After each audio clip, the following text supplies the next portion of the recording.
Hello and welcome back to another video. Today we're going to throw it way back to 2014, Knockhill, the Ginetta GT4 Supercup. This is my first year racing in the national package on the Toka Touring car bill back in the UK, and one of my favourite races, for good and bad reasons, was this Knockhill race. We're going to jump on board for the whole race and I'm going to walk you through the story of Knockhill 2014 in the Ginetta GT4 Supercup for me. So I've only been to Knockhill twice, and I've only ever raced at Knockhill one time on this race weekend, and it is still my favourite track in the UK. I love the first half of the lap, that there's so much undulation, the curbs are massive, you can attack them, it's old school. If you make a mistake, the gravel is right there, the wall is right there, there's no runoff, there's grass, it really punishes you, and I think as a result of it, it really highlights the good drivers who can push to that precise absolute limit. And yeah, it still remains one of my favourite tracks in the UK to today. To bring you up to speed with the weekend so far, qualifying had been okay. I think I finished 5th. The first race was really crazy, up and down. There was a rain shower right at the end where I managed to finish 4th. The second race I managed to get into 3rd, but then I had a spin in the race and then dropped back down to 5th again, and then the final race of the weekend was a reverse grid race where I would line up on P2. So this gave me a good opportunity, I think, to take the win. I knew I had good pace all weekend, but things hadn't quite matched the weekend up. It was a bit of a messy one, and I was hoping to try and end the weekend on a high with a podium or at least a race win. So we're going to start the formation. You can see the green flag on the left hand side with a burnout. You want to try and get a practice start, so you literally are matching the revs where you need to be, trying to slip the clutch as best you can, so you get that practice attempt before you head into the race itself. Knockhill is unique that P1 is on a flat ground, P2 is very slightly uphill, and then everyone else is completely uphill. So in this practice start I managed to find out that I didn't have to hold the brake when I was going to launch myself. I could just have one foot on the clutch and one foot on the throttle and not have to double pedal, which some of the guys behind me would have had to have done, which would have given me and the pole sitter an advantage going into turn 1, so I wasn't too worried about the attacks behind. Now, Knockhill is a very short lap, so you have to try and get as much temperature in the tyres as quick as possible. Knockhill being in Scotland, it's not going to be the most warmest of days, there's a bit of sunshine out, but yeah, just weaving side to side to try and work the fronts initially in the Ginetta. Obviously with being rear wheel drive, it's harder to get temperature into the front tyres than it is into the rear tyres. So the first half of the lap I really focused on loading up the front axle for as long as across the track as possible to try and build that energy and that temperature into the front axle. And then towards the end of the lap I can start to light the rears up and put some more energy into the rear tyres by accelerating and turning to then try and get as much heat into all round for the tyres going into turn 1. Obviously you want to try and heat the brakes as well, so I'm doing that throughout the whole lap. Now I'm coming to the grid and I'm really trying to put a lot of energy into the rear tyres now, so some semi burnouts, really, lots of weaving to really again try and put as much temperature into those rear tyres as possible, and then lining myself up with the marshal. I can use the marshal here. He very kindly directs me into my pit box and tells me when I'm exactly on my marks. Another advantage to starting at the front of the grid. So big shout out to that marshal for making sure I optimised my start. As you can see, we're on the flat now. Just at the top of the gantry ahead you'll see the red lights come on. So there's going to be a 5-second board on the left hand side just past the little post there which the marshal will hold up, and then the revs will rise. I've done half a season in the GT4 Supercup now, so I knew where my revs needed to be, knew where to slip the clutch to, so 5-second board goes on, red lights come on, and we are away.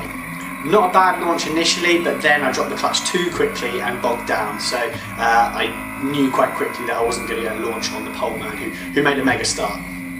Cold tyres tipping into Duffer's Dip, which is always exciting. Try not to use the curbs too much, that you can potentially get a puncture or overload the car into a slide, just like the car did ahead of me. That almost gave me the inside going down the dip just before the chicane. However, I wasn't quite able to get my nose alongside enough, so I had to back out of it. Tyres are still cold at this point here, so you're just trying to keep it clean, keep it tidy, get some good exits. Again, you can see the poleman's pushing hard, he's making a couple of mistakes, or he's sliding a little bit, and so I know I can start to push him put him under pressure. The hairpin here at Knockhill, you can always lunge from a long way back, so you always need to over-defend, it seems, versus other corners in motorsport.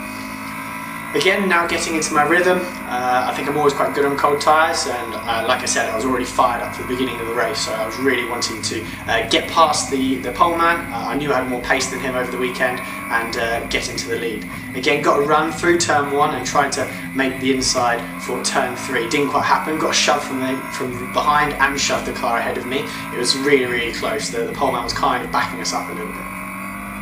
Again, not too much of an overtaking opportunity through here, but the hairpin was going to be one, so I had to make sure I get a nice clean exit through here. Gained a little bit on the way in. Again, leader's a little bit scrappy, touching the curb, bouncing across the circuit, and that's given me a run. He's already defending. I can't really attack on the outside because there's so many cars behind me, so I just have to kind of play it conservative and try and get the cutback on the exit. However, my competitor behind me gave me a nudge, which meant that I was facing the wrong way in front of the whole pack and had to spin round and get going again.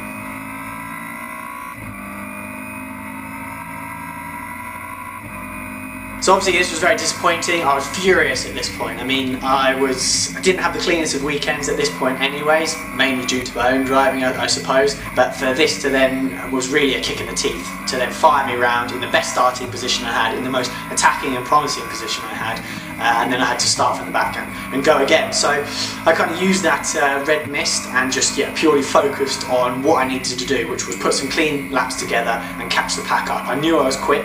I had been all weekend, and I was able to catch the pack up as quick as I could.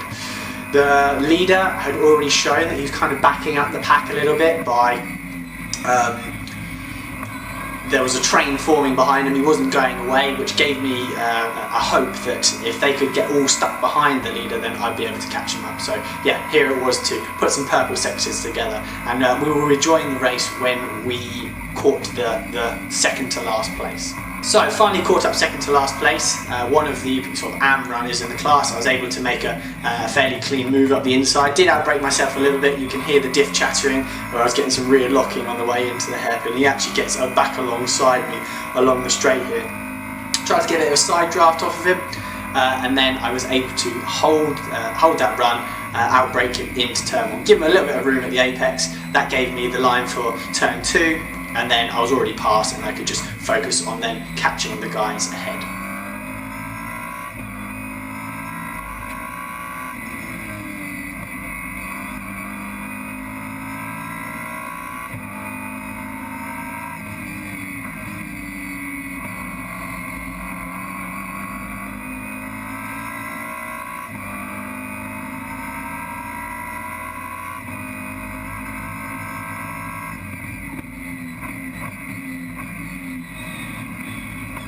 So I've caught my teammate up ahead of me. I thought he might be a little bit kinder and let me pass a little bit sooner than him, as he was relatively experienced, only doing this single race, whereas I'd been there all year.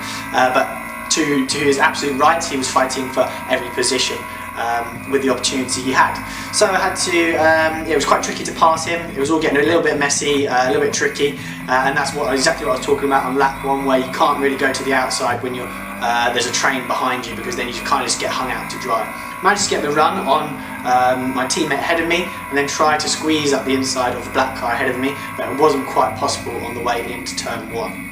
A bit of a wild ride over the top of the hill here, and then again the black car goes to the outside of the white car ahead and opens the door for me completely, so that was lovely. And my teammate managed to follow me through behind as well, which meant we both gained a position, which was absolutely mega. This was the car that they were all forming a train behind, so again I knew the pace deficit was pretty big, and I'd be able to hope, well, I needed to get past him very quickly if I wanted to catch the guys ahead. I was already all over the back of him, and again trying to line him up for the key overtaking opportunity here at Knockhill. Staying to the left, hoping to dummy to the right. I had some track behind me, so I didn't have to worry about people coming to the inside. I was able to get to the aggressive cutback at the apex, get the car straight, and then obviously put the power down to then get up to the inside of him. But there was then a big gap to catch him up ahead, so again I just started to set fast lap after fast lap to try and close that gap down again. So here I'm catching the next competitor. This is a few laps later on. again, I can see I'm absolutely reeling him in, and I'm on a mission here, so I don't want to hang around when whilst I'm behind him. I don't want to lose too much time at all. So again, show my nose just to kind of unsettle him, make sure he's looking in his mirrors, and yeah, he misses his turning point, misses his apex, and that helps me gain time on him. So it's just a little bit of mind games at the moment here. He gets a bad exit as a result of it, and I've got a massive slipstream here. It really took me by surprise. I couldn't believe how much power my motor had. Sent it to the inside, but he really brakes late as well. Send it over the curb, but I did touch the curb on the inside there and bounce into him. I wasn't far enough alongside, and I do apologise to that driver for completely wiping him out. That was definitely my fault. Yeah, the red mist definitely set in, and I was on a mission to try and get past him as quick as I could, but yeah, not in the cleanest way possible. So at this point here, I'm up to 5th, I believe it is now, and again, just setting faster slap after faster slap. The guys ahead of me are all backing up and battling between themselves, which is perfect for me. I'm obviously trying to catch them as much as I can, and whilst they're battling, the more they're battling, the more they slow each other up, and the more I can try and catch them up as well. So yeah, just again trying to nail all my marks, literally doing qualifying lap after qualifying lap to try and bring them in. My pit board is showing me how many laps left, and it's just dropping down and down. There's 2 laps left to come now. So in my mind, I'm thinking if I can sneak 1 more position or 2 more positions, that would be nice, and I just need them to keep battling and battling.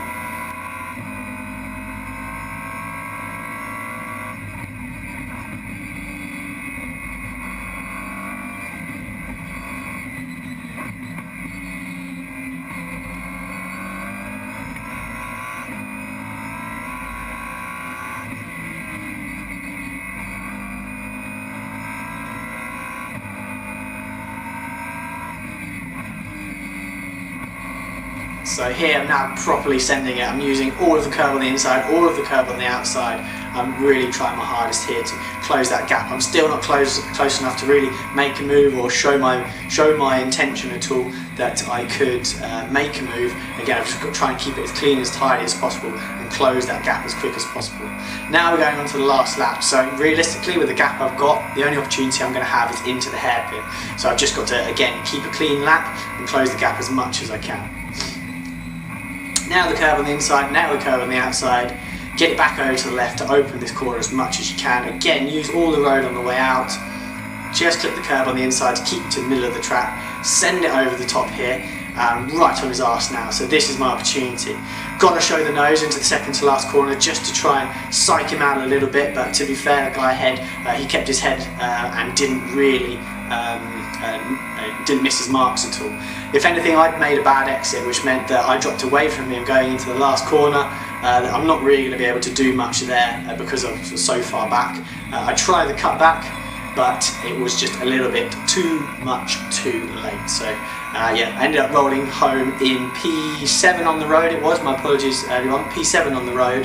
And then after the guy ahead of me, who actually spun me out, got a penalty, so that put me up to P6. So it was an okay recovery drive, but for me, coming from pretty much London, driving up to Edinburgh, where Knockhill was, I wanted much more from the race weekend, and needed more from the race weekend championship wise as well. So yeah, I hope you enjoyed this onboard motorsport story of Knockhill 2014. I hope you enjoyed this motorsport insight into Knockhill 2014. Whilst you're here on the channel, make sure you check out this classic onboard below. Make sure you check out my vision technique so that you can nail your driving when you're on track in sim racing, track day driving, or in racing, and stay subscribed up here. Until next time, bis dann.